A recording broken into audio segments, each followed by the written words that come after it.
Okay, so hi, we're on day 2 of the 21-day No Whining project, and I think we're going pretty well. I have not gotten any reports about whining back yet, and I think one of the things I want to suggest for the tip for today is to just start noticing your thought processes, because you're going to notice the way that you think and the way that you talk because you'll have to pay more attention because you're not whining.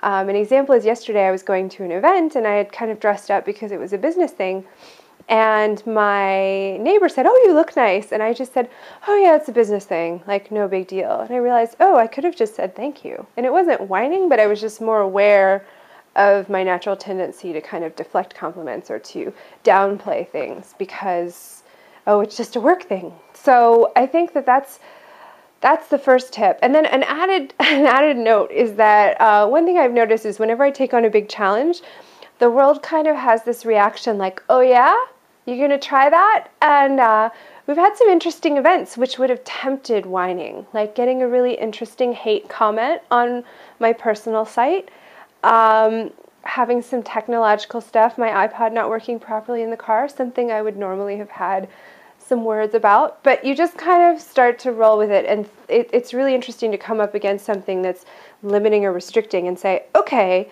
I'm not going to whine about this, so what am I going to do instead? So tomorrow I think we'll talk about strategies of what you can do instead. So keep going, good job, no whining. We're on day 2. Thanks.